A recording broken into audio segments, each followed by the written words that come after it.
Hey guys, back here with another video.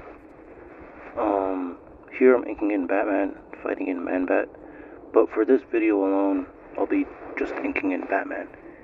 It's not like really traditional inking since the pencils are very loose. But here just drawing with ink, being spontaneous and just, adjusting to whatever the loose pencils are. Because sometimes when you draw loose pencils, right, like this here, it's not too tight as a drawing. You can forget what you meant by it when you start inking or painting over it. So that's why it's important to, if you want to increase the speed at which you complete your art, is to ink and draw more often. It just makes everything easier. I mean, just with everything, right? Practice. But here you can see that when I ink, I try to increase the amount of shadows and ink in the areas that are intersecting. Like when you look at the shoulder, right, where the shoulder connects to the arm, you see where the neck is. It's where the neck, and you see how the head is turning to Batman's right side, right? See how the shadows increase there because there's more body parts converging. Usually, when you see more body parts converging into an area, there's more shadows and stuff. Then you see here with the hand, I'm trying to like increase the tension in the hand because he's grabbing onto something, and so you can see like the knuckles are there's more shadows that are making those shapes pop up. And you can see I'm just continuing, inking. It's just normal texture, right? There's not much texture on the suit, but once it gets to the gloves are gonna be like some kind of like maybe like a leather glove. So you're gonna see me go in back in on the gloves later with heavier ink. But yeah, here the frame kind of got cut up, but I was inking in the chest and drawing in the bat symbol. And yeah, here you can see I'm just going in for like minor details, some of the muscles, right?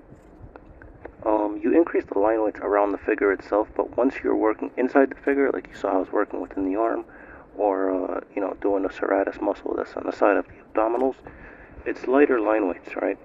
It's line weights that are thinner, and so they're less distracting, right?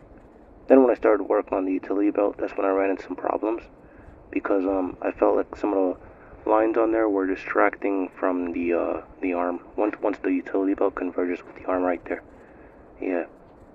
But in the end, I think it was a pretty good utility belt. It looked pretty cool. I like the pouchy utility belts. Yeah. But yeah, I should have left those what are they called on the side of the glove? Those not ears. I don't know, those fins. Yeah, those fins. Should have left them white like that because they're distinguishable from the background, which are the gloves. But here you can see I'm giving that leather texture to the gloves of that, like that shine, right? And I'm trying to maintain the muscle tone underneath it, right?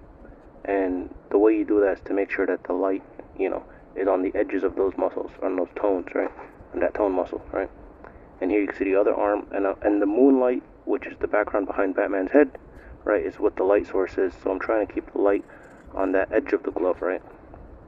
As you can see here, it's a reflective surface, so you're gonna have like, and the muscles too, the shapes of the muscles are more of like a round muscle, so you see the reflections are round, right? And on the edge of the muscle, since it's like a more sharp shape, right, it's a sharp line. You could kind of see that. And here I move on to the leg, and I had to fix it because I didn't want that pouch on the thigh, right? That for the, yeah, I erased it. But here I'm just inking now, and for the legs are difficult to ink because there's not that much detail, and you kind of just make it up unless you like go with perfect anatomy. And so what I try to do is I try to increase the detail on the side of the leg because that's where there's a lot of like smaller muscles, right? And on the inside of the leg, but then like on the top and the top of the leg, like where the quads are, it's like big muscles. And yeah, here you can see I'm just doing the boot, and I just did a silhouette for it, and try to have that bulging muscle, the calf, right, to the roundness to appear. So that's why I kind of like did the shading to make that roundness appear more. And here for the bottom of the boot, since I was gonna silhouette it, right, I wasn't too cautious about the shapes I was using here. I mean, the details and everything. I almost forgot which foot it was, so I was drawing another right foot, and then I remembered, and so I changed the shape up real quick to make it look more of a, make it look more like a left leg. I mean a left foot. But yeah, you can see here I'm going more with the, just more of a silhouette type shape, right? And here I went back in to increase like the leather texture onto the, on the cowl and the cape. But yeah, you get lost really easily when you're drawing Batman, especially because the cowl is it's very difficult to draw it without complicating it, right? And yeah, I might get rid of those tears on the side of the cape and just plaque it in and make the cape more of like make it more sleek, right? But yeah, thanks for watching, and you know, leave a comment, leave any questions in the comments below, and like and subscribe, and thanks for watching, and go out there and draw.